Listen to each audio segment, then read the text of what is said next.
Welcome to Conversation 473 from St. George's, Grenada. I'm Callistra Farrier.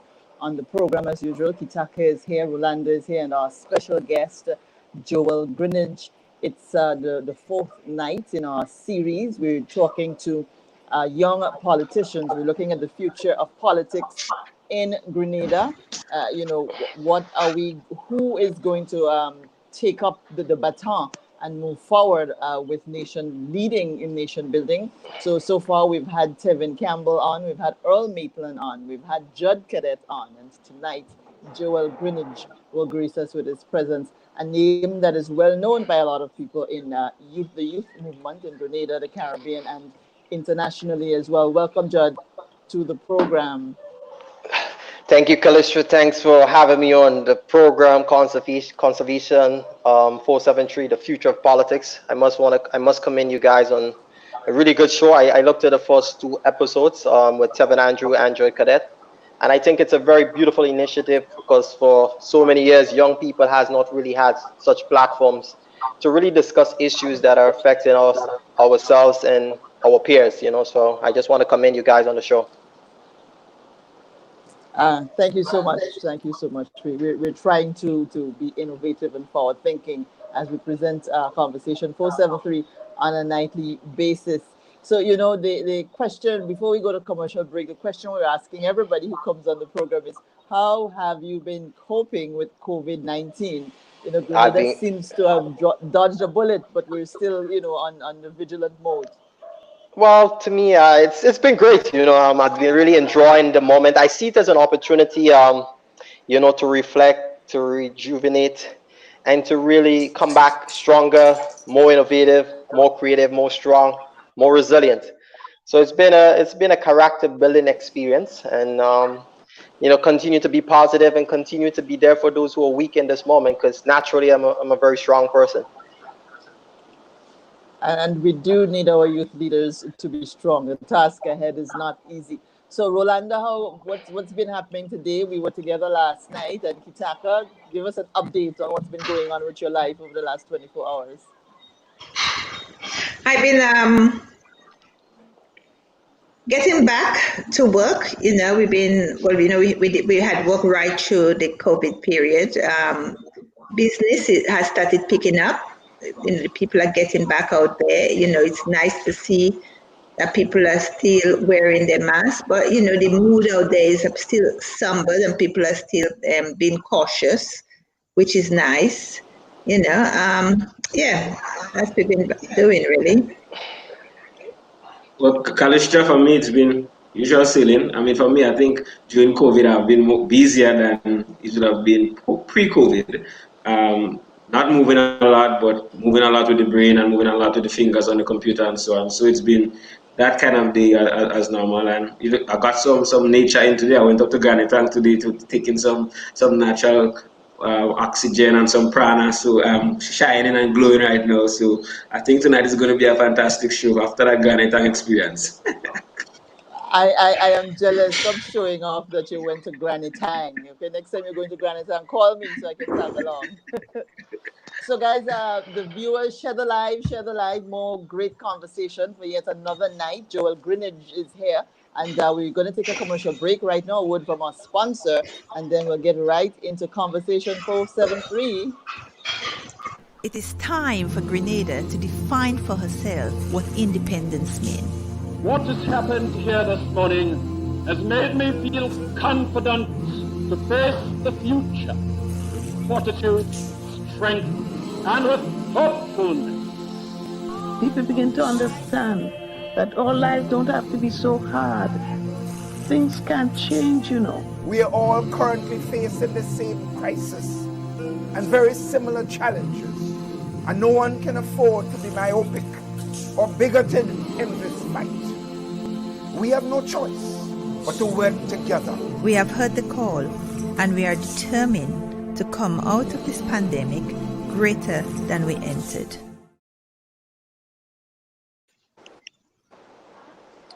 And we're back.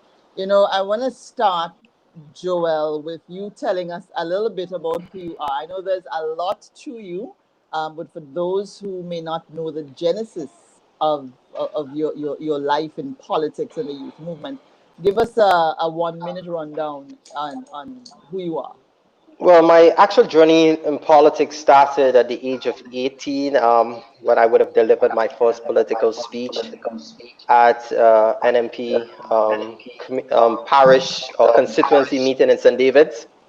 From there, I got involved in youth parliament under the NDC administration. I served as a national, a zonal youth parliamentarian. Then I made it to the national youth parliament, and then I represented Grenada at the regional youth parliament. Also, I'm a former national football player, so I played for Grenada at the under 20 World Cup qualifiers, on the 23 Olympics, and I played on the senior national team. I also served as a former youth ambassador, as I said, and I'm also the former CARICOM youth ambassador for Grenada. I also serve as part of international groups and organizations. I have traveled extensively representing the interests of youth. My most memorable experience is representing Grenada at the 2015 World Youth Conference in Sri Lanka, under the theme Mainstreaming Youth into the Post-2015 Development Agenda. You know, over the years, I have been involved in politics. I've been a youth advocate. I've been a motivational speaker, and I've been also very much in the politics of our country. Professionally, I work as a financial advisor with Sagicor. Okay, so if I'm looking for some insurance, some more insurance, I can call you. And of course, definitely. Okay. You know, we hear a lot about the youth movement and youth in politics. It's a phrase that's being thrown around a lot in recent years on the political stage. Do you feel like there is substance to it, that those who are in a position to involve young people in decision making in the real deal are doing so? Because sometimes I get the feeling that there's a lot of window dressing going on. I share that sentiment. I share that sentiment because, you know, many people ask me, Joel, why did you leave the NMP party? I know you supported the NMP in 2018, and in 2013 you also supported the party, and after the election you were appointed a CARICOM youth ambassador. Why did you left the NMP party? And I said to them, you know, I never really saw myself necessary as an NMP. I supported the party at the time because I believe at the time they were the best party to form the government during that election period. But over the years, during my involvement in youth and working along with young people, I get that sort of viewpoint that young people are not really seen as an asset and a partner in the development of our country. We are basically seen as a tool or an asset to help political parties win the election. And youth involvement, or whenever a party embraces young people, especially around the campaign time, is basically they understand that young people represent the largest demographics in a society. And to appeal to the youth votes, they sometimes parade a young person or a group of young influential people on the podium or on their platform or in the public domain as to send a message that they are there for youth or they care about youth. But once the election is over and that party forms the government, young people are not really engaged in any meaningful or substantial way in terms of making decisions as it relates to the development of our country. And I had a serious issue with that, that young people are being used as a tool for political parties to win election. But we are not really seen as an asset and a partner in the development of our country. And hence the reason our country has lost so many beautiful ideas or so many brilliant ideas that could have contributed to the overall development of our country, which is basically our youth. Because I've always said that young people are the key to unlocking the doors to future prosperity for Grenada. And as long as our country, or as long as our governments do not embrace the young people, we will forever find ourselves in this sort of position that we currently are in. Yeah, I wish we would embrace that phrase, no country for old men. So based on your answer to that question, can I ask you why you left the NNP then? Well, basically, once the elections was over, I took my political hat off. And you see, I was not the type of person that, the NMP formed the government. I was not the type of person who would close up the ministers or hierarchy members of the party.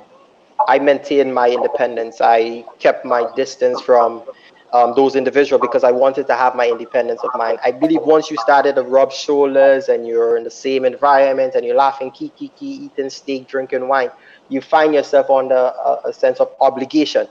And hence the reason, once I was appointed a CARICOM Youth Ambassador, I operate in an independent position, and my focus was to represent the interests of youth, look at the policies that the governments are actually putting out as it relates to youth, and see how those policies are impacting young people in any positive way. And when I saw that there was areas that the government needed to work on, or there are areas that the government needed improvement, I basically called them out on it. And I guess some people was not appreciative of that. I remember being invited on a few radio programs, and I said, I call on the NMP government to address the issue of youth unemployment because I felt it was at an alarming rate. And people believe because I supported the party and I was appointed the CARICOM Youth Ambassador by the party, then I should not have had my independence of mind to express my views on issues that was affecting the young people that I was representing. So people would message me and say, I hear you talking bad about the government. I said, how is me calling on the government to address the issue of youth unemployment talking bad about the government? I said, I am here to represent the interests of youth, and I was appointed in a position as the CARICOM Youth Ambassador to represent the interests of youth, not to represent the interests of NMP youth or NDC youth, but to represent the interests of young people of Grenada, Carriacou, and PD Martinique, and that is what I did. So it was basically along those lines, but I continued to just do what I needed to do. As I said to persons, when the election was over, I was no longer NMP or NDC, I was Grenadian, and I was going to look at decisions that was in the best interest of Grenada. And that was my position. Joe, there's a trick question online in line with the youth empowerment and so on. Cut is here asking, what are your views on programs offered to empower youth? Example, the Imani program. Well, personally for me, I've always expressed my deep concern. When you look at the Imani program, which was basically designed as an apprenticeship program, when you look at the amount of resources that the government was putting out for that apprenticeship program, you look at the value that we was getting in return. I think if that government had took that monies and maybe invested in 100 or 200 or even 300 youth entrepreneurs to come up with creative and innovative ideas, I think we would have had more sustainable jobs This is number one. coming out from those programs. Because I saw it as a waste of government resources, or not government, but taxpayers' resources. I've seen cases with some of those young persons who was placed in those apprenticeship programs. I mean, to me, it was just a temporary fix. Because if you looked at some of those young persons, they've been in those programs in that program specifically for 5 years. That's 5 years of that young person life that they could have had a sustainable job. They could have go to a bank, get a loan, improve their quality of life, their standard of living, and make themselves a better person. Those programs are just basically geared towards providing young people with a temporary fix, just to keep them under control of the political party for election purpose. It was not a genuine intention to empower young people, to elevate them, because most of these young people who have been in those programs, you can ask them how has their life changed since then. They are in the same position. So that is my major concern. Had the government shown that they're ready and serious about investing in young people, and they provided young persons with the resources to start their own business, to create an entrepreneurship cultures, to invest in agro-processing, invest in the productive sector, and create sustainable jobs, most of these young people would have been in a far better position today. Joel, it is so lovely meeting you for the first time. I've never even heard about you, and to see a free thinking young man, just from up the road. I am just so proud. This week has been fantastic. I could see Grenada will be in really good hands later down the road, then I'm in my rocking chair. I'll be really enjoying you guys, brilliant. One of the things it's very rare to come across people like you. I have come across a few of Ian and a few the young guys, but most of the guys I come across that is not frightened of speaking up are maybe NDC. I find with the NNP they are a bit worried, to speak up or to say how they feel about things. And I've always said to people, you do not vote for a party, you vote for the policies. Next year, so the people has chosen NP. I will support that government, because if I don't, I'm not supporting the Grenadians, because that is who they voted for. And next election, I have a choice to see, did they do a good job? If they didn't do a good job, I don't have to vote for them again. It's no more thing where my grandparents voted for Gary and it doesn't matter what Gary did. They're going to continue voting. People have to start thinking independently like you, especially young people. What has the government the party has to offer for the future? And we have so many brilliant minds here. And when I see young Grenadians trying to get away from Grenada, and I'm thinking, we need you, please don't go. Don't go away. You must stay here. You have to stay here and build the island. But there is nothing for them to stay and build. And people want a future. With the training program, what they have, people want job security. And I was quite surprised. And it's so many young people here. Most of the work they are doing, they are working on contract. And it seems like a norm. Somebody come and you give them a contract, no security. And if you don't want them, they go off, in a short period of time. And I think these are the type of things that we have to change. And, welcome. It's great meeting you. And I'm so looking forward to the next hour. And especially you said you're a financial advisor as well. I hope you will come in to Montpellier and speak to some of the young people we have, because people do not know about saving for the rainy days, not like we had before. True. So welcome. Thank you. Appreciate it, man. And, Appreciate it. Judd, you are involved with the NDC now, yes? To a certain extent.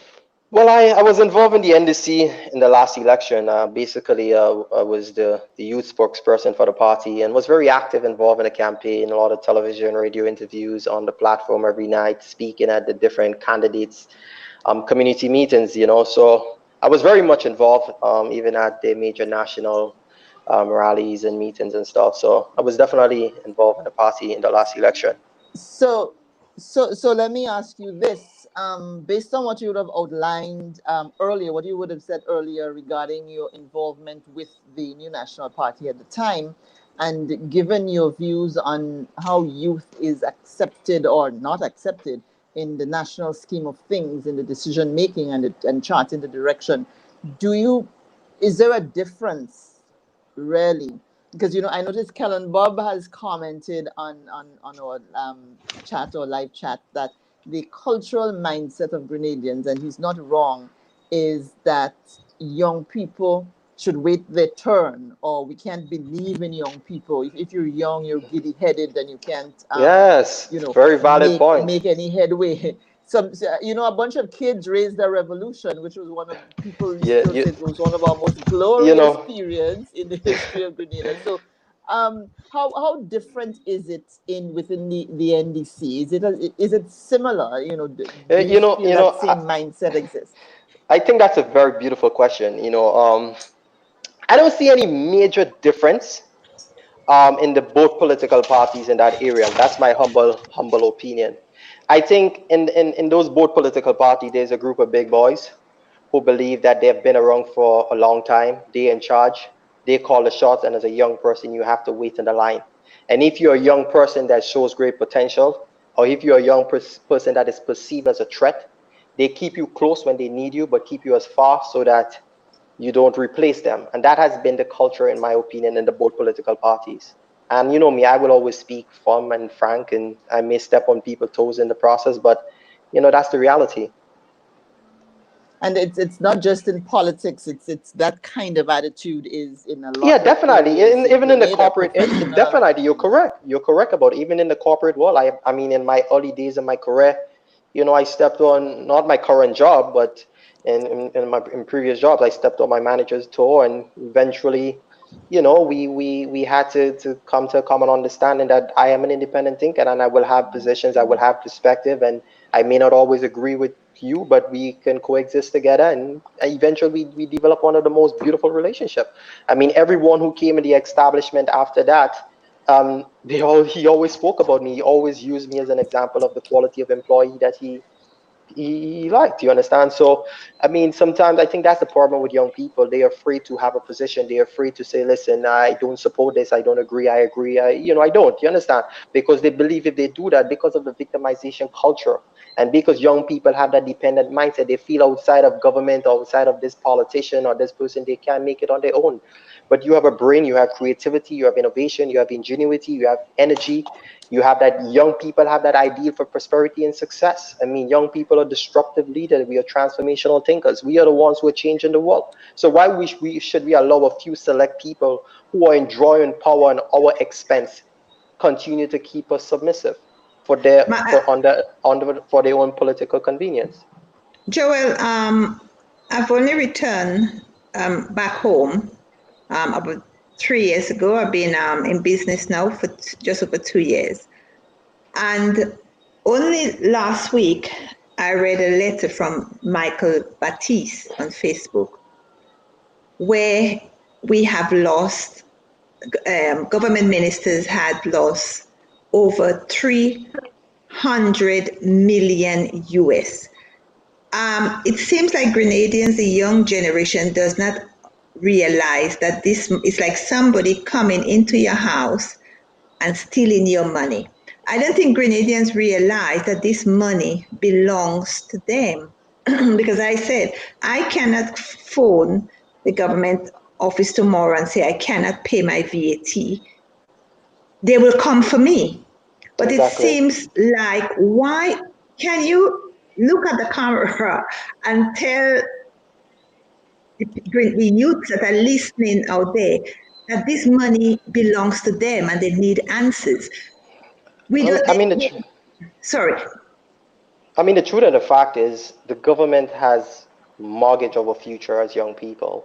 I mean, when you looked in 1995 when the NMP government came into power, I think the after the structural adjustment program under George Brazan, I think the national debt was over like 300 and something million, 300 and something million. But in 13 years, it went to 1.8 billion dollars, and there was nothing much to show for it, just some infrastructure around the country. I mean, when you listen to the many incidents of con men coming into the countries and government putting down huge guarantees, guaranteeing those loans, saying, listen, if that con man don't pay, the taxpayer of Grenada will pay. And you've seen cases where these con men just left with millions of dollars, and today we are paying for that with huge taxes, levies, fees, and it has put a lot of hardship on our people. And young people don't realize the position that we are in right now, the high level of poverty in the country. I was looking at a statement from CARICOM, a report. Poverty is almost 37%, and that was pre COVID-19. Could you imagine what will be post-COVID? Poverty rate is going to increase. When you look at the level of youth unemployment, underemployment, when you look at the situations young people are faced with, we are in this position because our government would have mismanaged our resources over the years. And it is wrong and it's unacceptable. And we cannot continue to move in that type of direction. Just recently, for example, with the passports, some major project was supposed to start up in Victoria, one of the poorest community, one of the poorest parish in the country. And again, passports were sold. Up to now, no shrimp farm. No one have been arrested. No one has been charged. I have not heard a statement from the Commissioner of Police in recent time on that matter. That is going to just be swept underneath the carpet. But had it been an ordinary man in some rural community facing poverty, that person would have been arrested and charged and dragged into the court. So you see, at the end of the day, the pressure will always fall on the poor, the vulnerable, and the disadvantaged people in the country, and young people, or that group of persons who are facing the most difficult time in the country as a result of poor policies and poor decisions on behalf of our government. And you see, over the years, I have made a concerted effort to bring young people together by establishing parish youth councils and a national youth council, which would be the umbrella body of youth organizations in the country. And there has been effort by the power elites of people who are trying to consolidate their power. Any arrangement to bring young people together in one or with a united voice, they have tried to undermine or to send their own operatives to destroy it, because they understand there is great power when young people come together and speak with unity. Because if young people come together with unity, we have a lot of power, and we can actually lobby for government to change policies that are affecting us. We can come together and hold our government accountable in such a way, and they understand the power of youth, so they will do everything in their power to not allow young people to be united with young voice. And I say to young people out there, we must come together now more than ever, because history will be unkind to us. When our children anger and children ask the question, when our country was faced with imminent collapse, what did you do? What would you say? Would you say that you sit by idle and just crawl into a hole and cry? Or would you say you braved the storm, came together, challenged the status quo, and actually contributed to prosperity for your country, and they can enjoy that? So we have to have a new mindset change. We need to have a paradigm shift, and young people need to take responsibility for their future. As I said to young people out there, we cannot be loyal to political parties and politicians. We have to be loyal to our dreams, our future, and a better Grenada and our country. Or loyal to our country, our dreams, and our future. That's where our loyalty should lie. And as long as the government does not deserve our loyalty, we cannot give it to them. And when you say government, or when you speak of political parties, I mean, when I think of these things, I don't think of one particular party No, or I the was not other, speaking. because Yeah, exactly. That's what I said. no, I know, Political I'm not party. saying, Yeah. Yeah. I'm not saying that you are. I'm just trying to make the Yeah. point here for our viewers and Okay, fair enough. advancing the Yeah. conversation on the program, that we have run into trouble with the direction of our country from either side. We've I had agree. decades of tumultuous governance, and a lot of bad decisions being made on either side. So what my question to you is, we talk a lot about what needs to be done, whether it's agriculture or youth involvement or anything else. The words are really great. But in youth involvement, particularly, what are you doing from a personal standpoint to energize people and motivate people to get into the movement? And what generally, how do we get young people to begin to take possession of their future in Grenada? You know, it's not an easy decision, right? I mean, first of all, young people have so many distractions today. Technology has created so many different distractions. And if you look back in the, I mean, I was not there, but for my own research in the 80s, we had a higher level of civic engagement. Young people was really involved in the dialogue. They were very active in youth movements, student council. So young people there was a culture of youth engagement and in civic engagement and all these different things. So what we need right now to get back to that place, somewhere along the journey, the baton was dropped, right? The baton was dropped. Whenever young persons come together these days, and whenever a young person speaks out, there's always a comment about associating that young person with wanting to start a revolution. Because recently I was talking about some of the issues that was our country is facing, and I was calling on young persons to come together. And one individual said to me, I am trying to start a revolution. You see, and that is what the elderly people try to do. Every time a young person try to whenever young people decide to come together, or there's a comment about young people coming together, they always try to associate it with a revolution to try to discredit those young people. You understand? And to instill that level of fear in any young person from wanting to be part of that movement, right? So it will take a cultural evolution of young people. It will take that deep desire from young people to really want to see change. Because the truth and the fact is, there are young people who are comfortable with just being uncomfortable. This is what they have known. I have known poverty for 20 years of my life. I have known depending on the candidate for $20 or for groceries or for money for school or for milk. That is what they know. And that culture has been ingrained within them. So we have that kind of dependency culture is what I can get. So to ask young people to sacrifice that, because by young people coming together and having a voice, they know that there will be repercussions like victimization. If they're in the Imani program, they could be kicked out of the Imani program. If they were dependent on the government for scholarship or for support in whatever ways, by they speaking out or by them speaking out, they could be affected, and their family who is dependent on the parliamentary representative or dependent on the government, they could be affected. So young people are clear on the culture. They have seen what has happened to persons who went against the status quo, who challenged the status quo. So they are not willing to risk whatever little support that they're given because things are really hard. So I think it's a real challenge to get young people to really come together and say, listen, I am prepared to sacrifice, whatever temporary convenience that I'm benefiting from for the broader good of my country and for the future of Grenada and future generations. And that will be the mindset that we will need to have. And it's not just politics. It's social development and environmental issues everything. And everything that the youth voice is not there in the management of the country, and people need to look beyond the platform and the political platform, because there's more to taking possession of the future than simply just standing up with a political party. I agree. Rolanda? One of the things, Joel, I guess as much as I think the whole of Grenada knew the problem I had, where in the end I am in court with the government now. And lots of the people out there thought, I come in onto the island and I see everything we have is foreign. The foreigners are coming, selling their goods and just taking the money out of the island. And I wanted to prove to my people that we have fantastic products, best nutmeg, best cocoa, best water, you name it. And you've seen the fight that I had. But what that has brought, and people always thought I was fighting against Greenidge, which was totally not true. But out of that now, Greenidge and we are getting now to work together.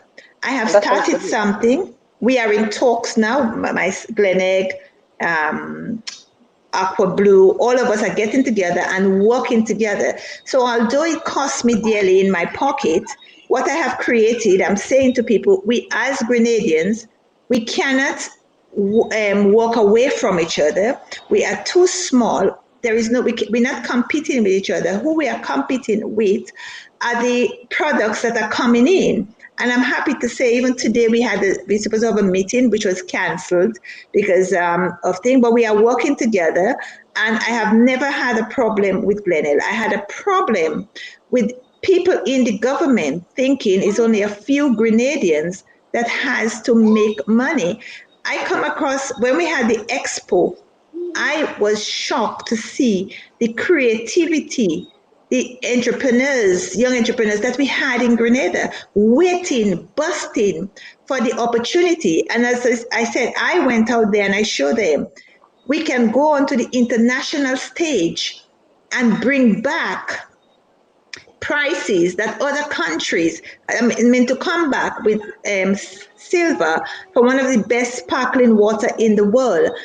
I was quite surprised that the government ministers and them did not parade, because what did that could, the money Yes.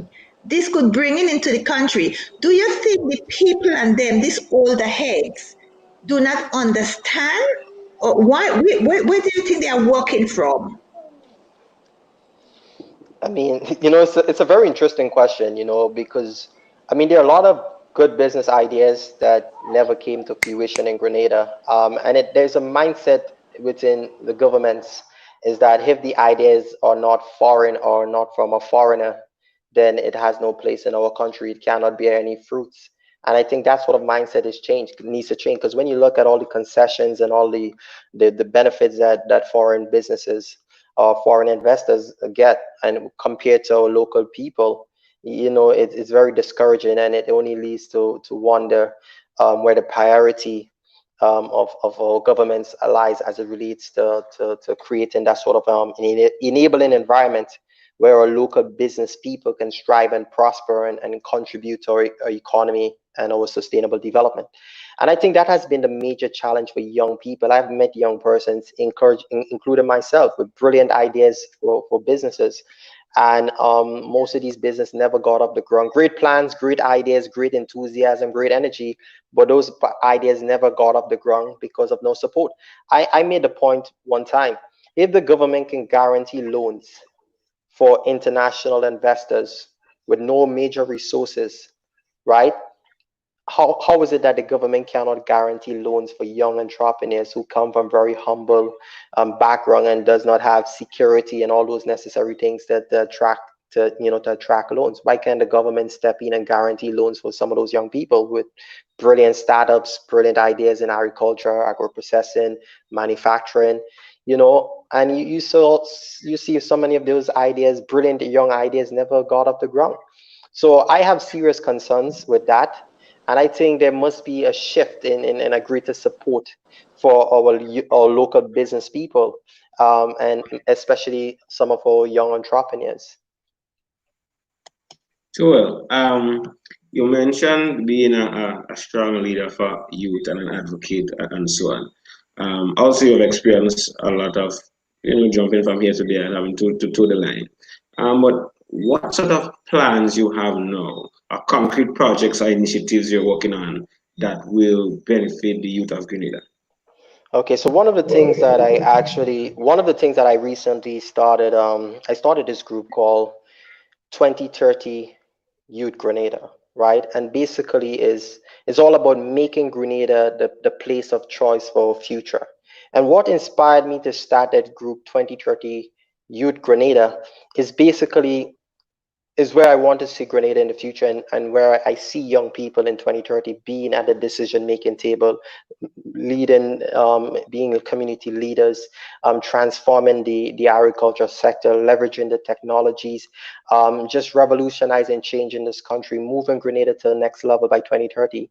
Young people being the transformational leaders by 2030, right? But also, one of the things that sparked my interest in such a movement is that when I speak to young people, many of them are thinking about leaving the country.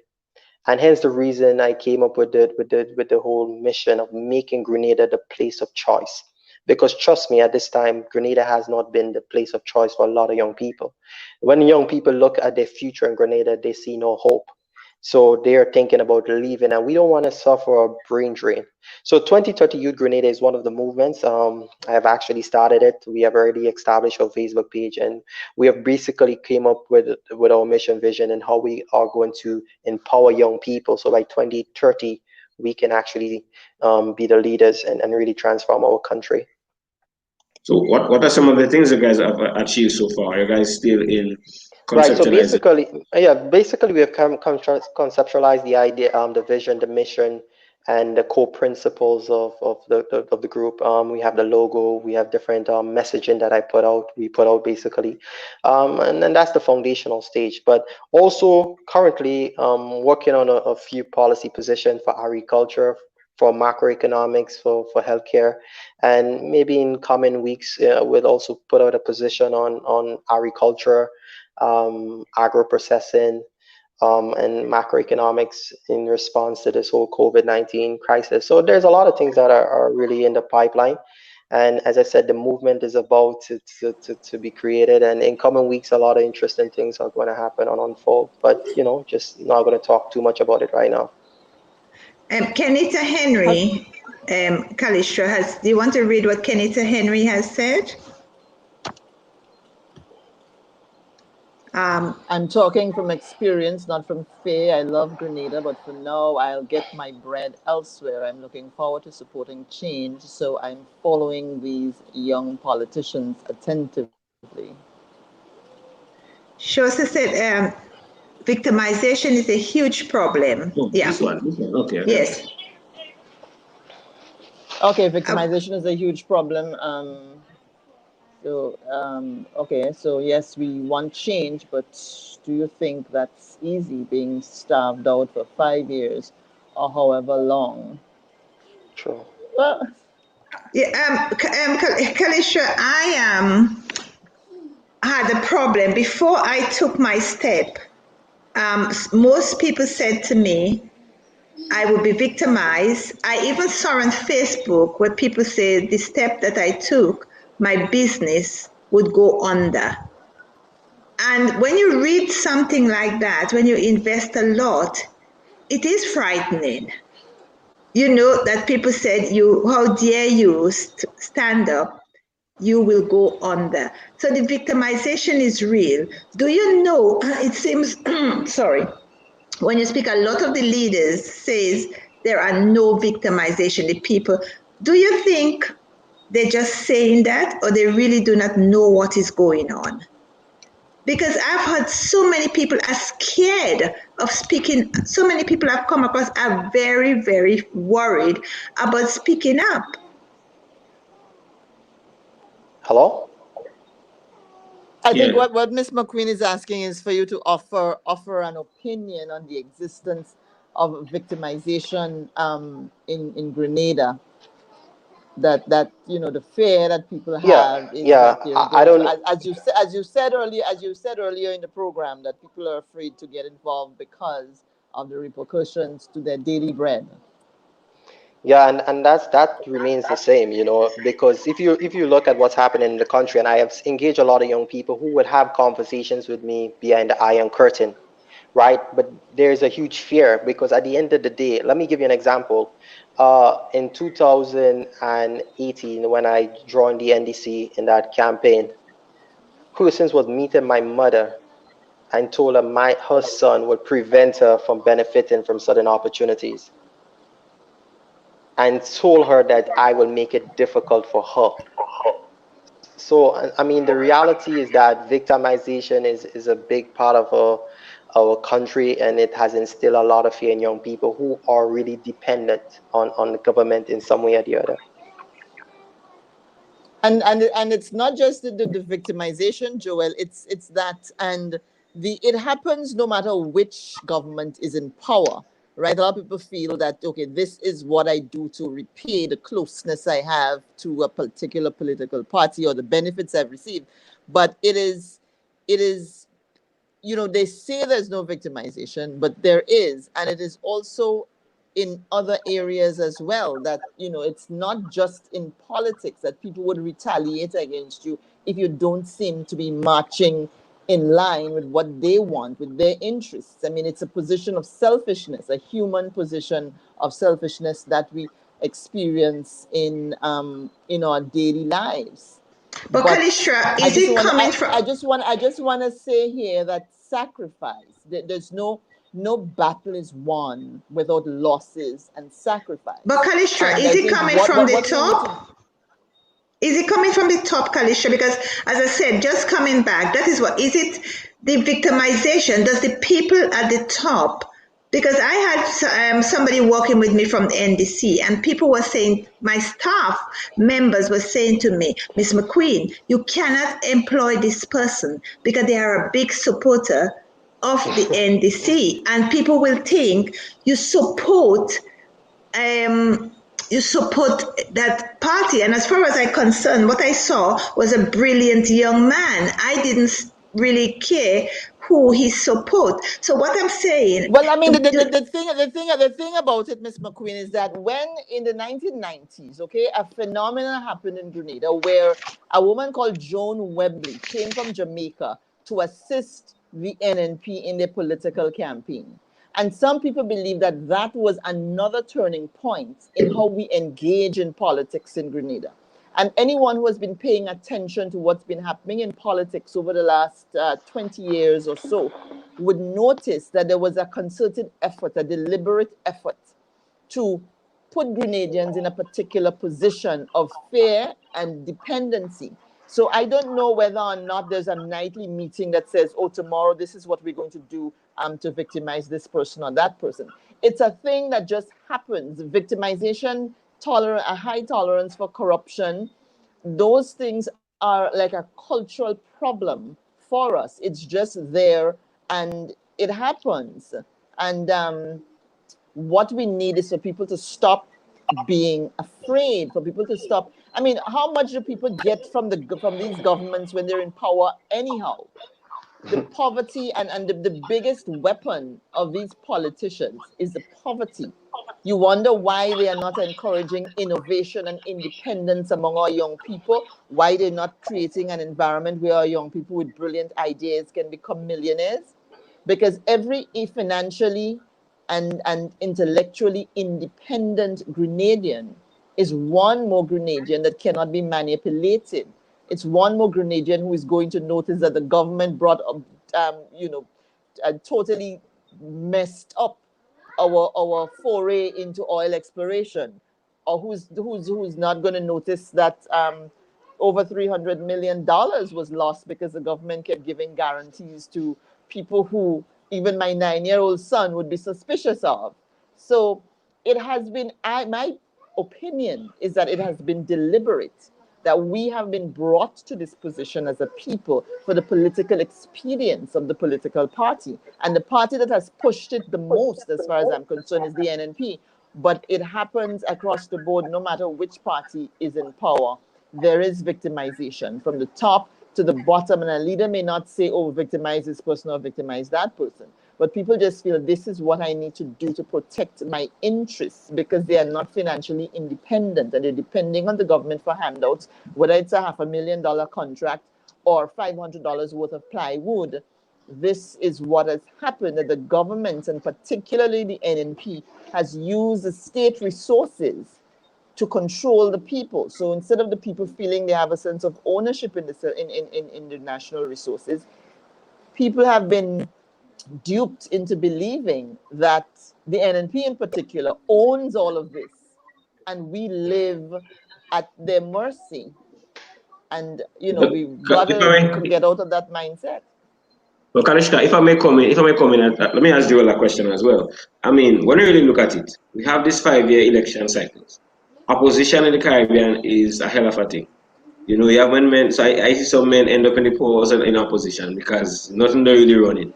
So we have a situation now where the parties are heavily focused on ensuring they get back and to ensure that they keep that. That votes matter. Those X's by that house or the heart matters. And at the end of the day, politicians leverage that in a type of way. But Joel, the question I want to ask you is, how effective you think our current democracy, our current Westminster system, how effective you think this is to really be the mechanism and the framework for us to work, to really get that kind of development and progress that we all dreaming about, or think that we could achieve with the talent and raw materials we have here in Grenada? Well, in regards to our current representational politics, I mean, if you look currently, despite the main opposition party, well, I say the main opposition party because they represent, I think, 24,000 votes, but they don't have a seat in the parliament to really represent the interests of that 22,000 people that actually voted for them. So I think that in itself is a major problem in terms of people getting adequate representation. So I think that has been a shortfall in our current political system, is that once you're not in government or once you have not won any seats, then you literally does not have a voice in the parliament to represent the interests of the people that would have supported you or voted for you. So I think it's a flawed system, and I think we had an opportunity to vote in the referendum to kind of have that change, but our people sort of rejected it. Again, education is a major problem because we had an opportunity to change that, but we did not actually make use of that opportunity. So I think education of our people needs to change, because you could have all different political systems in place, but if the mindset of the people don't change, the process will not make any difference. That is so correct. I keep saying our problem is not the NNP or the NDC. Our problem is the Grenadian people. Kellen Bob is making a point here where he's saying that victimization has always occurred, whether it was on the Gary or the Revolution or Blaze or the NNP or the NDC. It's just a thing that happens. I mean, when the revolution, when the leaders of the revolution were picking up people and tossing them without trial into prison, that was victimization. As soon as I laugh and I say, if this was under the revolution right now, I'd be cooling my jets in Richmond Hill Prison. But instead I'm being shoved down and slapped around by the men of the party that's leading in power now. So it happens. It's part of the system, and it's unfortunate. And the thing about it is, what I believe is that people just need to be willing to get shoved down and pushed down in an effort to get where we need to go, because Grenada is in perpetuity, and we have to wake up and educate ourselves and understand that what is happening cannot continue to happen. I mean, we need to develop some national self-esteem. We can't just be proud in the flag and proud in jab jab. We have to be proud in ourselves as a collective, the people themselves. We're very proud of the objects of our sovereignty, but not the people. And the people are really what the substance of our sovereignty is. Kalishta, there's a question on there too as well, and Joel. What's your plan and NDC's plan concerning the legalization of cannabis in Grenada? Well, I cannot speak to NDC plan on the legalization of marijuana. That might be left for one of the key members of the party. But for my personal view, I mean, globally, we have seen the benefits of marijuana, whether it's for medicinal purpose, whether it's for recreational purpose. And we have seen that a lot of countries, the tourism market for marijuana, for recreational marijuana is very huge, and also for medicinal marijuana. I think we need to mostly also look at the decriminalization of marijuana. I mean, too many young people with brilliant ideas, with great energy that can contribute towards building our country are in prison for possession of marijuana. In some cases, small amount. I think we need to really revisit that. I mean, if you look at the great United States of America, many of the states have actually legalized the use of marijuana. and also legalize it for personal, for recreational, and also for medicinal purposes. So I think we are living in a new era. I think yes, we hold ourselves true to be a Christian society, but I mean, we have to realize that we have evolved a lot. We are more so of a liberal society, in my opinion, because people have different views, different perspective, different values, different morals. Once it's not to the detriment of a society in any major way, but I think we should really eventually look at it and have some sort of national consensus on that issue. Joel, I have lived in a country where I have seen our young black men being brutalized by the police.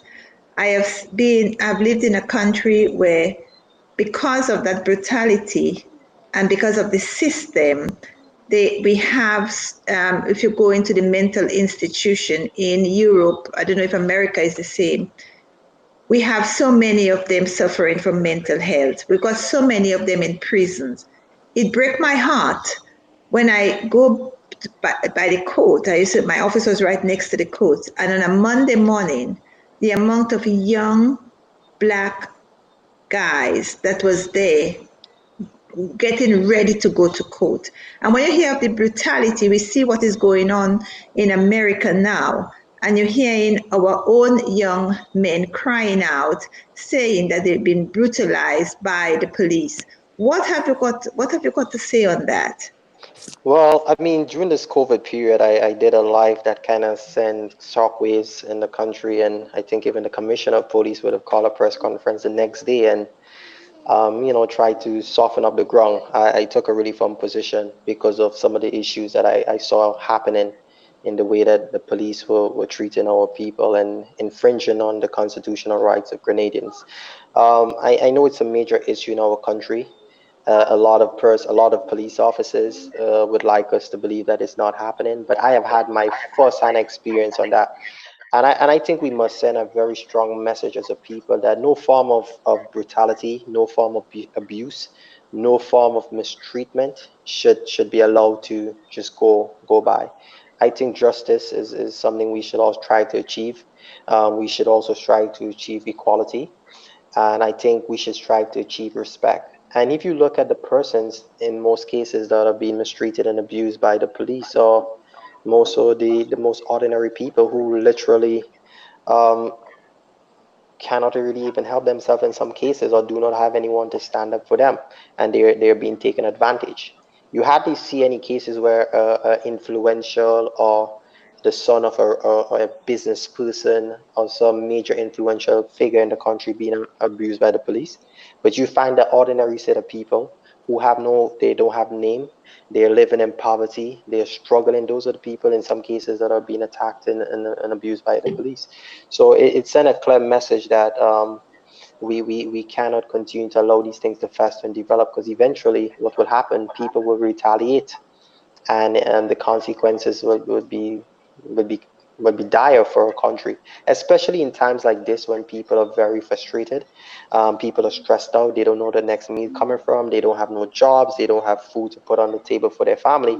I think in this time more than ever, a lot of discretion, a lot of empathy, a lot of compassion, and a lot of love have to be shown by the police. And I would never say that all police officers use their power to abuse people. I think there are some very good police, very professional, very respectful, and they execute their duty to that degree. But there are those who use their power of authority entrusted to them to take advantage of people, and we must condemn that at all levels. So Joel, a question I have for you. When you assess Grenada right now and the productive sectors that we have, and as an aspiring politician going forward, if let's say you still have aspirations to go to the highest of offices, what are the critical sectors you see that would be needed to play a critical role in pushing Grenada forward in the next 5 years? Yeah, so definitely agriculture. I mean, I think food security should be one of our nation's priority. I mean, in 2015, when our leaders went to the General Assembly meeting, the United Nations General Assembly meeting, and agree on our sustainable development goals, Food security and water security was one of the goals that they achieved on.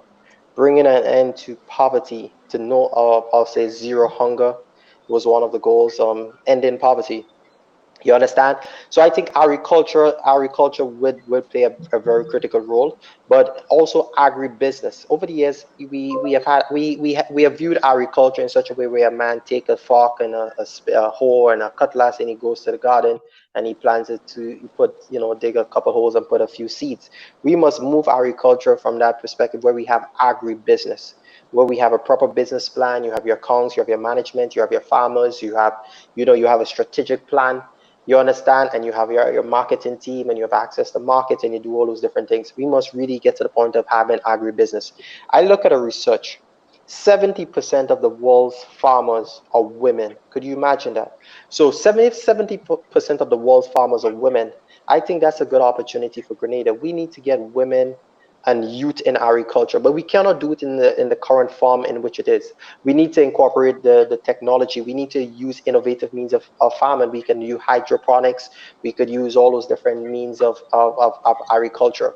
I think if we are able to produce more locally, we can actually reduce on our imports of agricultural produce, right? But that is what we must also link agriculture to tourism, because with all those tourists, big hotels and stuff coming into the country, they are still importing most of their food, most of their agricultural produce.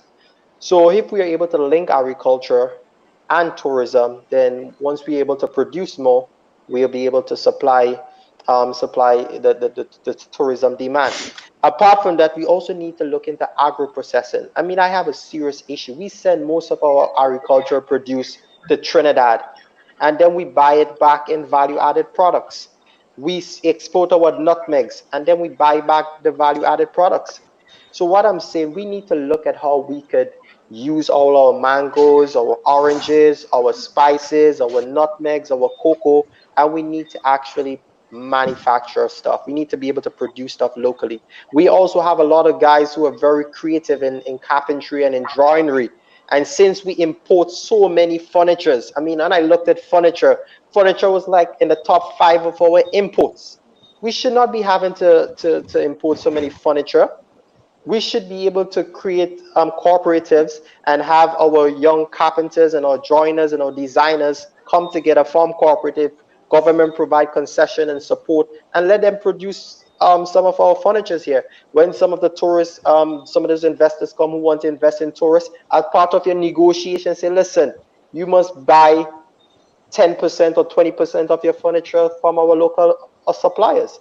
Therefore, you will create employment opportunities. You will create sustainable job, and we'll be able to grow economy. We must become creative. Also, we need to leverage technology. Most of the business right now is online. I mean, for example, while the rest of the world or most of the businesses was being affected during the COVID-19 pandemic, Amazon was making $33 million a year. I mean, not a year, a day. Matter of fact, they recorded in the first 3 months of the pandemic, they made $75 billion. So there's business happening online. We must provide young people with the sort of support, create the IT infrastructure so that we can create all those sort of businesses online. Also, in terms of startups, young people they have new innovative ideas of creating business. I remember we had the Junior Achievement Program. Where young people in schools will come up with like a business and they run the business and they create a business plan and they do all these different things. You see so many brilliant ideas, so many beautiful and brilliant businesses. But then after junior achievement, what become of some of those business ideas? So, I mean, there's so many creative ideas that young people have, innovative, but they must, yeah. Somebody is asking. On the chat, someone is saying, and a couple people have the same sentiment that you sound like wonderful, nice sentiments, well said, but they want to know the how and how it would be possible. Like what do you bring to the table to change I mean, things? at the point about this, right? You could have the ideas, right? You could have the idea, you can have the vision, but I think the how would be a collective responsibility. The full idea will not come from one individual. it will come from the bowels of all our people. We all must buy into the vision. Yes, you can have a vision, you can have an idea, but you want, in order for people buy into the idea, they must feel that they would have contributed to the idea. So what I'm basically doing is articulating or creating the vision. How we all can contribute will depend on whether or not we see the same vision, or we have this, we have the same perspective on the way forward. But when Somebody, that someone was asking specifically, how do we move from primary production to manufacturing? What are your ideas for getting us to move from exporting all our stuff to actually making something here that well bas- is value added? Well, basically, that would call for a lot of research and a lot of training. First of all, we must have a clear development plan, right? And in so doing, once we have a clear development plan as to where we want to go, we would now have an idea as a type of human resource that we will need, the technical resources we will need. So therefore, we must have training. We must also move in the direction of having the necessary research, right? If, like, for example, Jamaica used to export their bauxite, right? They used to export their bauxite, and they decided, okay, what we are getting in return for bauxite. No, it wasn't our bauxite. I mean the limestone. Yes, they used to export their limestone, right? And then they sat down and they thought about it. What can we do differently? We're getting this in return for our limestone when we export it. What can we do differently? And they decided to explore the chemical properties of their limestone, and now they were able to use their limestone to create other value-added products. So it's the But same way. Go ahead. it's the same way, if I may just step in there, 2017, we imported, I think, 4 million US in water. If we support our local economy, we will be able to keep the money in here, and at least the money will be able to go around rather than sending it out. So I believe in supporting the local economy plays a major part in that as well. We have to keep our money on the island, so then we can be able to support the other entrepreneurs rather than just sending everything out. So and buy and that is local. and that is true, because for example, if you go into a store right now and there's two water, or let's say whatever the product is, there's a local product and there's a foreign product, and there's the similar type of product, most people would choose to go for the foreign product because they see the foreign product as the better product. So we as a people have contributed to that sort of to a lot of our local businesses not prospering or not getting off the ground. Because even in the community, you will see a Chinese come and set up a business there, and a local man come and set up a business close by. Or even if the local man had the business close by and then the Chinese come right close to him, we would choose to support the Chinese, because we say if we support him, he's going to become rich or he's going to become successful. You understand? So we are our own problem in a big way. You understand? So most people are not going to support an idea if they don't see how they are going to benefit from the idea. They're not going to look at the big picture. But as it relates to agriculture and light manufacturing, all of these things, the problem is we must have a clear development agenda, and we all must contribute to how we are going to achieve that goal. But what I can basically say is that we need to provide the necessary training, right? Because, for example, we have seen cases where most of in the technical area, we have seen cases where we have to import a lot of our human resources. I have seen cases where even in the height of unemployment, we have seen some jobs advertised for weeks or even months because you had no one locally to fill those positions. So you cannot say you want to invest in manufacturing or agro processing and you don't have the necessary human resource. You may have to import chemists, biologists, or people with that kind of capacity. So if we are clear on our vision, we know where we provide the scholarship opportunities, because we will need those human resources in order for us to achieve those particular goals. What do you think of everyone seems to be getting very scared of the Chinese coming. Everywhere you look is people are, backing away from the Chinese investors. It seems like we are going straight, we're going for them. We'll be selling our electricity company to them. As we know, the Chinese does not invest in education. They invest in industries, things that they can, it seems that they don't want to allow our children to think. What do you think about the Chinese coming in and investing so heavily in Grenada?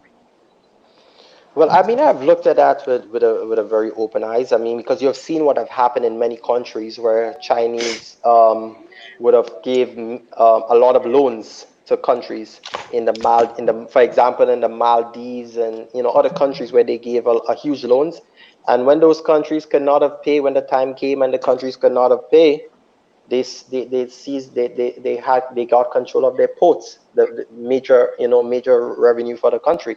So I mean, I am very scared in terms of the amount of loans and stuff that the government is getting from the Chinese, and I'm wondering if futurely our country is unable to repay the Chinese, what are the consequences? Could our port be seized? Could our airport be seized? Could that come under the control of the Chinese? So that is my major concern. But if we look closely at in terms of the areas in which the Chinese provide financial support, it has not been to develop our productive sectors and to create sustainable jobs. They don't want us to be able to repay our loans in the future. They don't want us to build industry, build our manufacturing, build agro processing. They want to invest in stuff that are just infrastructure related. They don't want to invest in stuff that's going to generate revenue for the country so that we would be in a position to meet our debts to them. They don't want us to be able to repay our debts when the time comes around. So we have to really look at those things very closely in terms of the sort of support that we get from those countries and where those support is directed. We want those support to be directed to our productive sectors to create level of sustainability so that we can meet our debt commitment to them in the future. But I think also as it relates to the Chinese, we also need to look at not providing equal opportunity, because I find there's some preferential treatment that are given to the Chinese investors and the Chinese business people in the country opposed to our local business people. And that is one of my major issue. There must be well, I would say a level playing field, but our people must be given preferential treatment. Because, for example, during this COVID period, I understand that no construction work was happening, but Chinese was allowed to continue some project that they were doing. And I thought that was totally unfair, and I thought it was just wrong.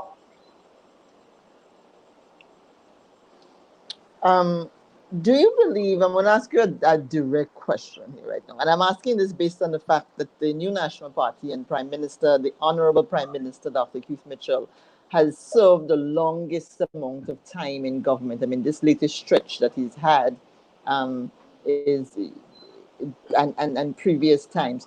Do you believe that he has failed this nation? I mean, looking at the history of Dr. Mitchell as Prime Minister, um, while we have made some strides in infrastructural development, but in terms of people-centered development, I think he has failed.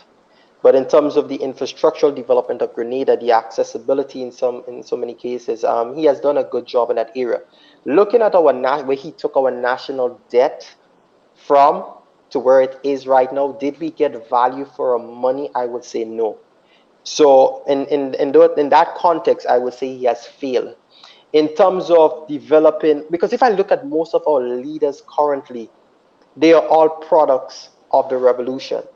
Most of the leaders across our country, whether it's in the medical field, whether it's in politics, whether it's in whatever other business sector, they are a product of the revolution. People who, so if, in terms of him producing other leaders, I think he has also failed in that area. When you look at our healthcare system, I mean, it's in a dilapidated situation.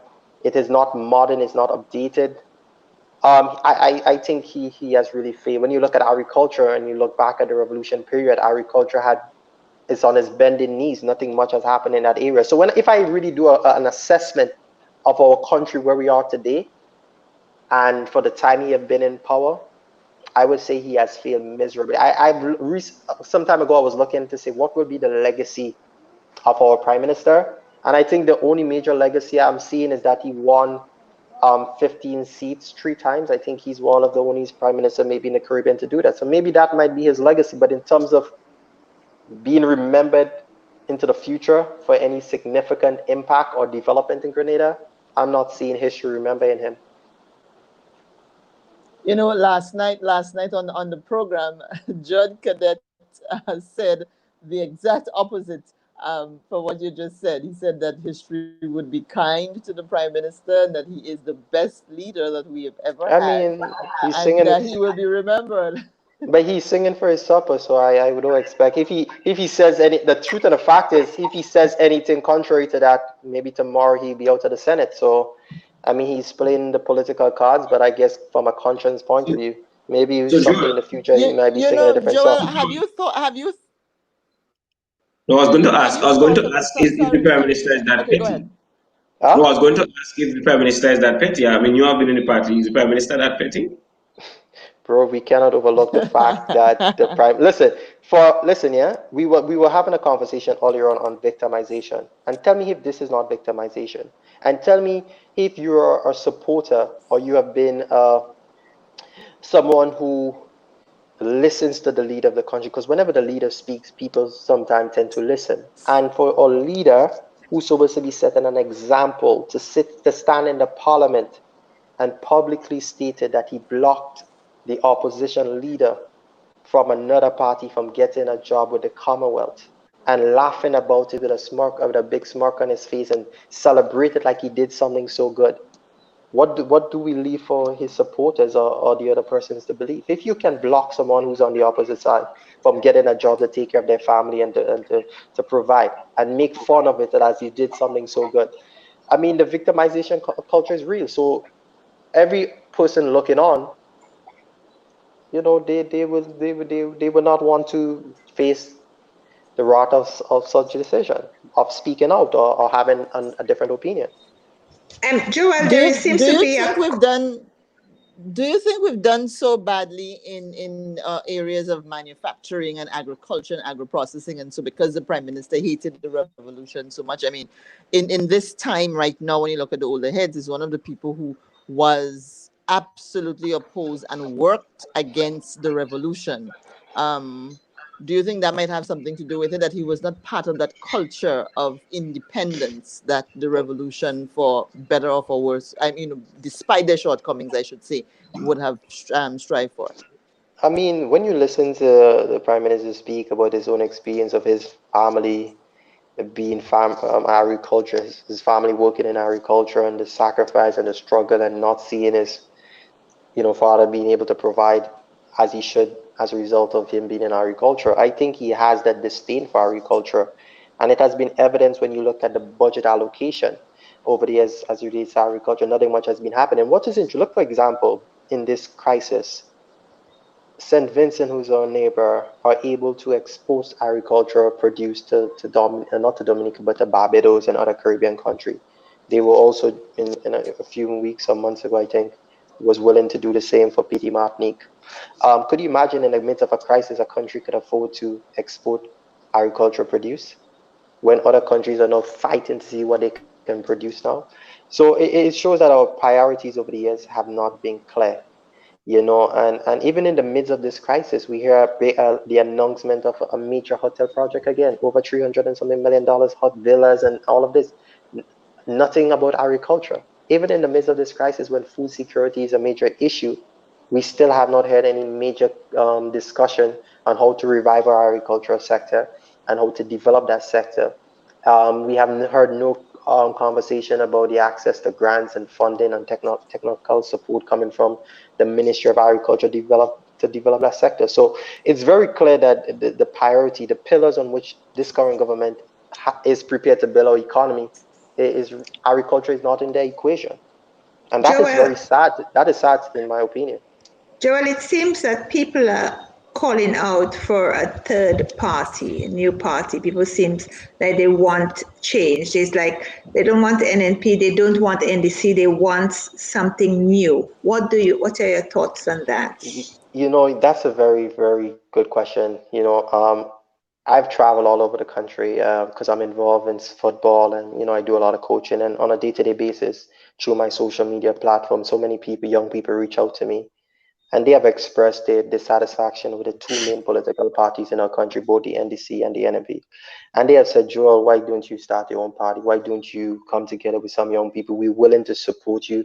We are willing to get involved in politics, but we have no confidence in the two main political parties.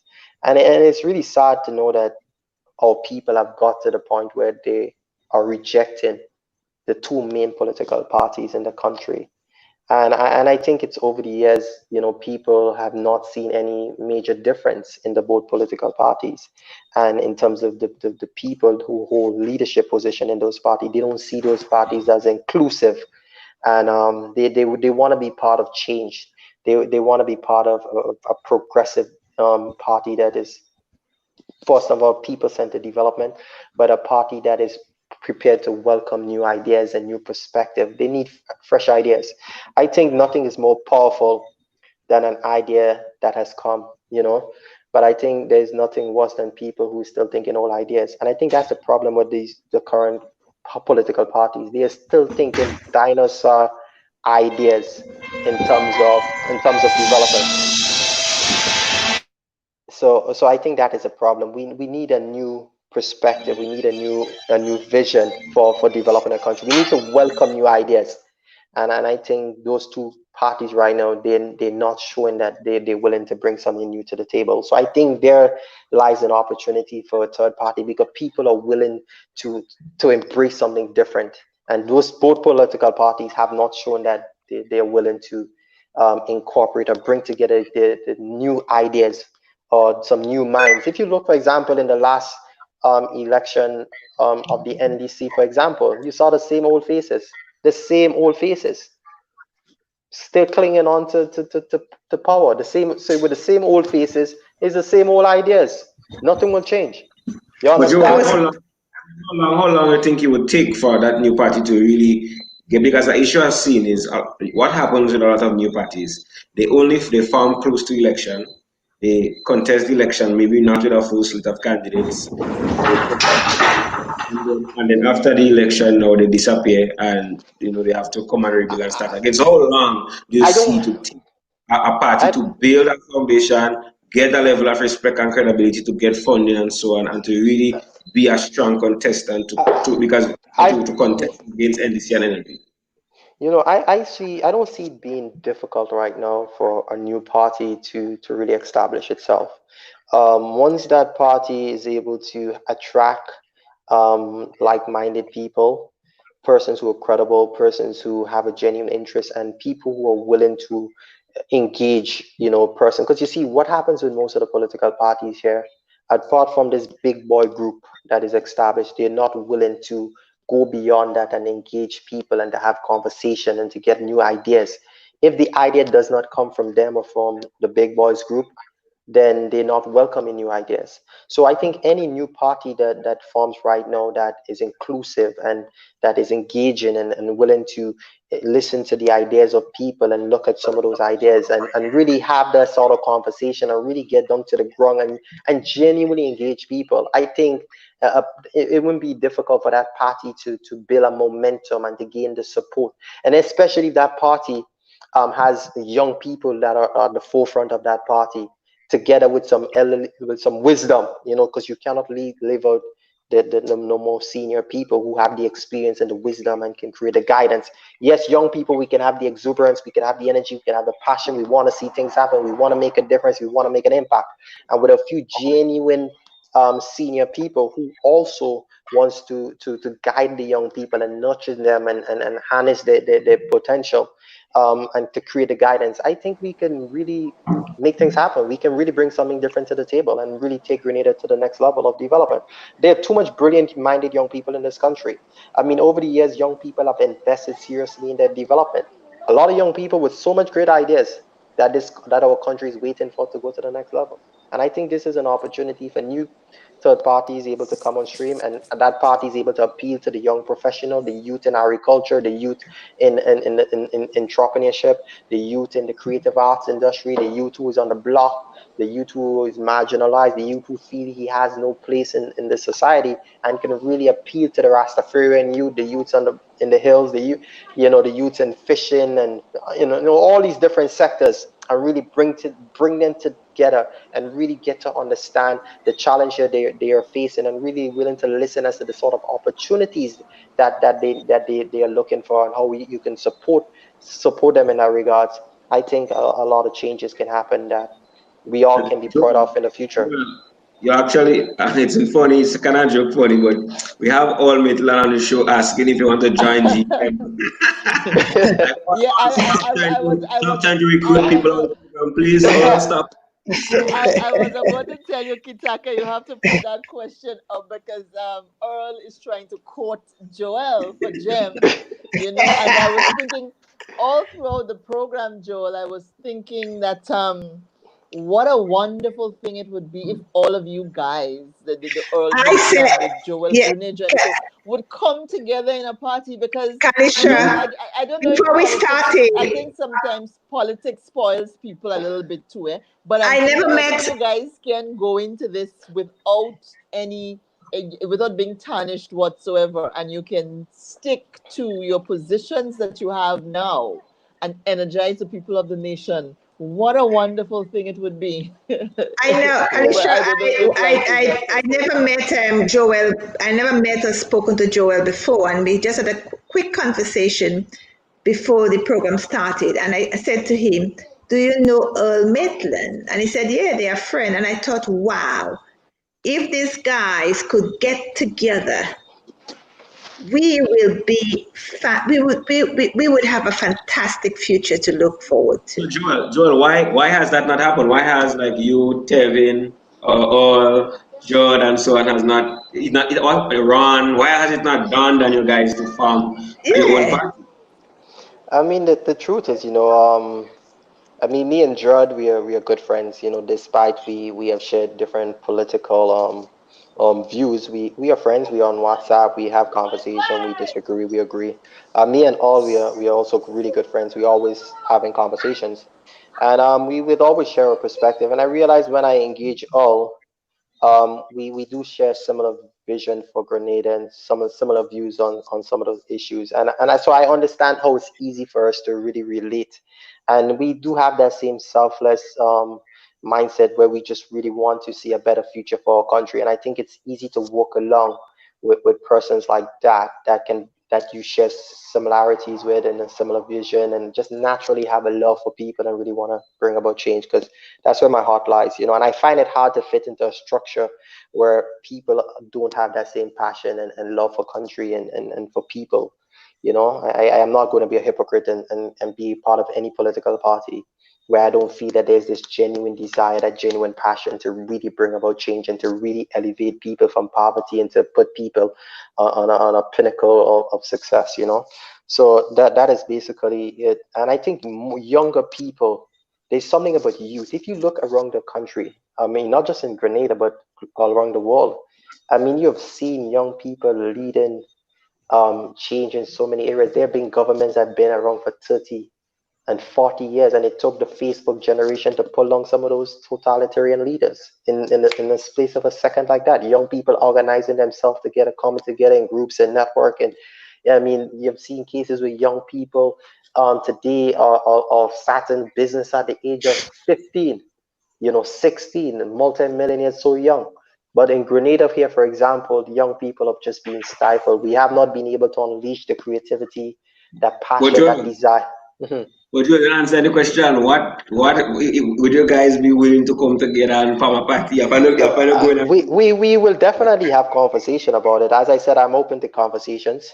I'm open to working with like-minded people.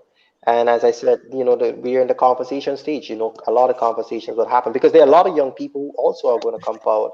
And I think I'm out. I But will what feel very happens, Joel? secure What happens? with What you happens, guys. Joel, if the NDC asks you to fill the seat for them?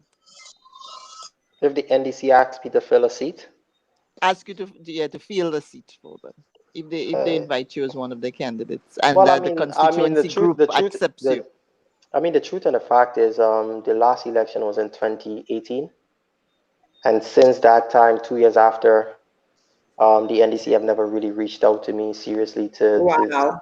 to be part of any of their movements or to get my opinion or my ideas on any issue or anything. So if they have not engaged me in 2 years, I'm not really interested in being engaged by them now. You understand what I'm saying? Or close to an election.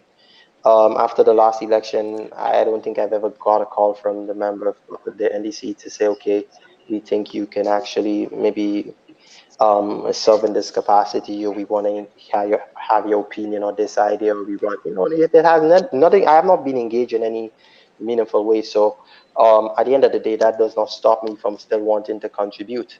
And if it means that I have to be part of a third party to do so, I will definitely do that. Because as I said, my passion is to, for 14 years of my life, I've given everything to youth and to serving country. And I've built a regional and international network. And I've been involved on the ground. I've inspired so many other young people to come forward. Being that lone person in the darkness, advocating over the years, I've seen how much young people I was able to inspire, who said they are now an advocate and they're now speaking out because they were inspired by the work that I have done. So I know that from that time, I was able to produce other leaders. I've been able to mentor other persons. So I'm ready to work with whoever. Joel, I've always said I'm not going to get involved with politics. Maybe if you will have the more mature people along, maybe I may come and join you and Earl. Well, as I said, I mean, listening to you, and I followed some of I followed some of your discussions and some of the work you have been doing, and I mean, it's good to see that you have Eon on board. Brilliant young man. And I see the great things you all have been doing. I saw it during Dominica time, you all would have sent up a boat with water, and I thought that was humanity. That's the kind of people we really need in our politics. People who have that genuine love for people. When I saw that gesture, I felt that was really commendable. So I'm listening, I'm following, I'm observing. I mean, I've seen Callister being the lone journalist, challenging the status quo, regardless of the consequences. She's there to do her job, and I have great respect for people like that. People who, despite the challenges, despite the circumstances, despite the backlash, is able to take a firm and very strong position for what they believe in, and that's the type of leadership our country needs at this moment.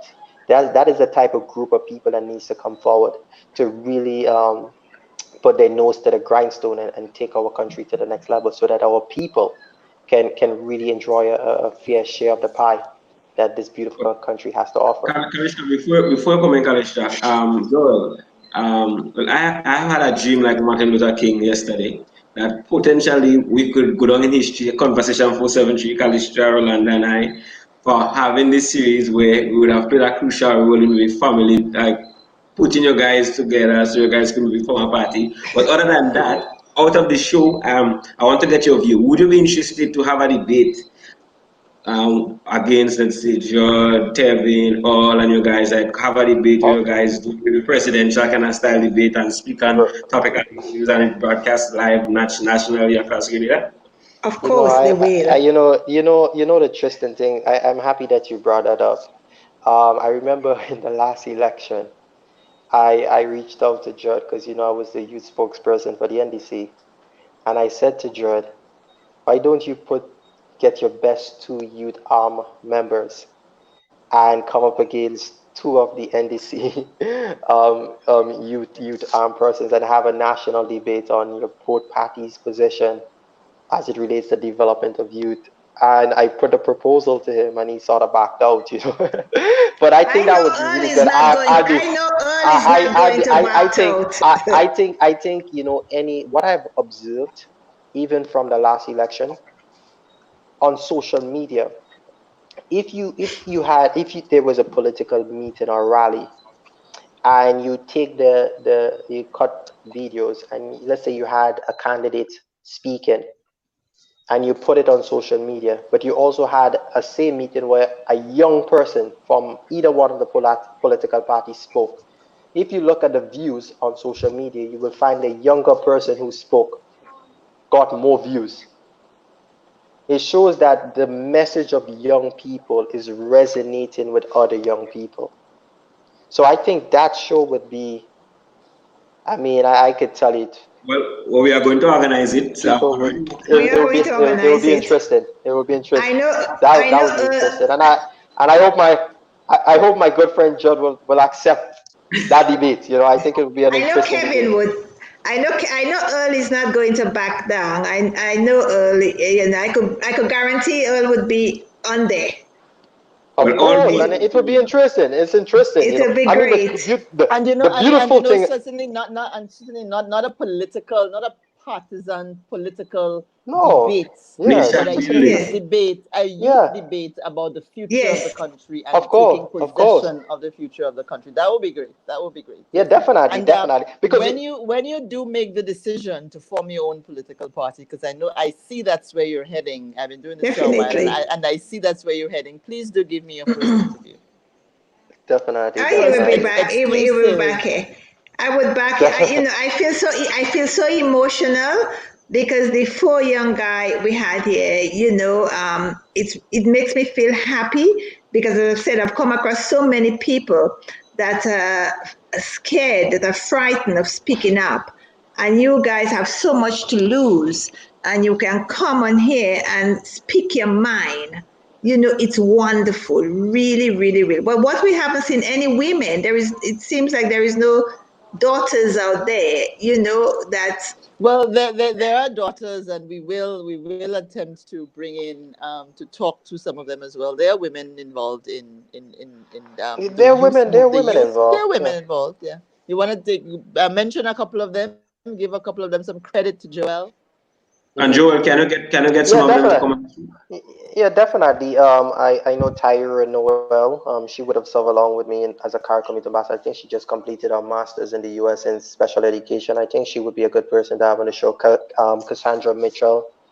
She has been a champion for women in agriculture. She has done a very phenomenal job in that area. I know Amanda Scott, very brilliant young girl. She was the former CARICOM youth ambassador for Grenada. She's from St. Mark's, very brilliant young lady. I think she has a great future in politics, if you ask me. Go Saint Uh, Mark's. yes, yeah, Amanda Scott. So there are many brilliant young ladies out there who are making a mark, are making some headways, and I think the most important thing is just to bring together that sort of balance. So you want to have the youth male, but you also want to incorporate the females. And I think as time progresses, shows like this will definitely inspire many other young persons to really want to come forward. Because back on my social media page, every day I get young people messaging me, they want to be part of the movement, start the movement. They just keep, I posted something like that recently on my page, and I mean I was blown away by the Please. comments and how many people was just jumping on it. So I mean, there's that enthusiasm, excitement for young people out there that they want to be part of a new movement. They want to be part of a new direction, and I think that's a good opportunity for a third party. well, that is what I am hearing out there. As I say, coming back, I've never voted, so people are quite free to speak to me, especially because of the stand that I took. And everyone is saying, "Oh, I don't." People have said to me, "Why don't you get involved in politics?" But if you support the NNP or NDC, we're not interested. We want to see a new party. We want to see a new party. People are crying out for it. And it's And I nice to agree. see, you guys, I'm very, very, very proud of you guys. Very proud. Awesome, awesome. But And guys, we have to wrap up you have very, a like final very soon. question, Kitaka? Because yeah, we've got to. No, no, no question. But Joel. tonight, I'm mostly tonight. If we judge based on the comments and so on, Joel, the crowd seem to be singing your praises. Yeah. Someone Thanks, is man. saying a solid show. You seem to stand up well, and you're hammering home. So I'm excited about Conversation 473, setting up that presidential style debate. Yes. Definitely, definitely. I'm looking forward to that. I can't wait. I wish it was tomorrow. I wish it was We'll, tomorrow, we'll, man. we'll work on it and do a program Somebody tell me you're well prepared. Somebody tell me each like you night. come well prepared and you was in the zone like Steph Curry in the finals, boy. 3 point after 3 point. And But I think that all of the young people we've had on, all of the young men, young politicians we've had on throughout this week have, in their own right, done. I did not the Tevin Campbell program. Unfortunately, I missed that one. But I think that Earl, who is very independent, he did a great job. Judd, we have to understand that Judd Cadet, when he appeared on the program, came representing the new National Party and is very much aligned and involved with the political party. And given the the behavior of the NNP, it would be difficult for him to do what Joel would have done tonight, and what seems to be the habit of Joel, which is to speak his mind and make the sacrifices that are necessary to not be part of the grand status quo, or being part of the popular group and the popular party. And so he has sacrificed that so he can speak his mind. And so each of them has brought something different to the table. And I think what people really loved about Joel tonight is that he is doing what everybody else wants to do, but a lot of other people want to do, but are afraid to do, to be independent and to speak truth to power. That I think people would admire you for being in that position where you are willing to sacrifice the trappings and the trimmings of being with the popular crowd in order to stand up for the people, because that is what is missing right now. And like I said, you owe me an interview when you start that political party. Of course, you'll get a first interview, definitely. Watch So that name. any closing comments from you, Joel? You have 1 minute to say something. Well, basically, I'm I just want to encourage the people, to continue to follow all the safety guidelines as it relates to the COVID. We got to stay COVID safe. We got to defeat this COVID, and let us be our brother's keeper in this difficult time. There are some people who are finding it very difficult to deal with this crisis, the economic impact it's having on them. So let us demonstrate that empathy, that compassion, that love. Let us remember to love our neighbor as we love ourselves, and let us unite together and move our country forward to the next level. Cheers. Thank you. Thank you so much, Joel. Joel Greenidge, people, one of our independent young politicians coming up, and Joel has promised us, viewers, that he is willing to be part of a debate that we will do. So look out for that. More great stuff on Conversation 473 coming up. Rolanda, Kitaka, a pleasure as always to sit in the same group as you. And to our wonderful viewers who join us night after night, the people who bother to put their fingers to the keyboard to comment and to add value to our program, I want to thank you for continuing to be with us. Remember, we're now on YouTube. Kitaka, is there information they need to get to find us on our YouTube channel? Once you search Conversation 473 on YouTube, you should find our page because we're streaming live there. So we thank everyone who has been supporting and building the movement. And it's a pleasure for us to create this platform, because Grenada really needs this type of platform where these kinds of conversations can happen. And we are happy to provide the forum where, the aspiring young voices, because we are champions for the youth on Conversation 473. And we are showing it by action, where we're providing a forum for young people to come and articulate themselves, face the questions from us, face the questions from the people. And for me, I feel proud to be a part of Conversation 473. And let's just keep the great work going. I can't wait for that debate. True. All right. So everybody, good night, and drink Monk Pure. Take care. Okay. All right. Good night, everybody. Thanks for joining. Good night. Good night. Cheers. Yeah.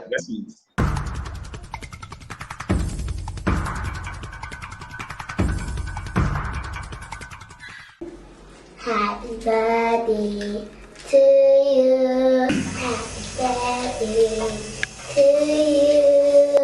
Happy birthday, happy birthday, happy birthday to you. Happy birthday to you. Happy birthday to you.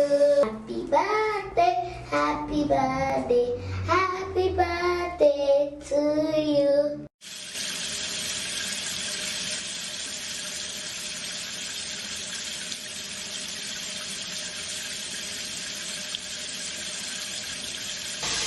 Remember to wash your hands to stop the coronavirus.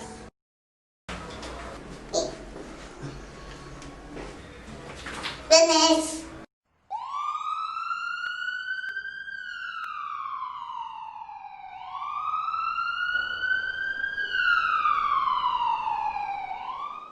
This message is brought to you by Monk Pure Mineral Water, silver medalist in the 2020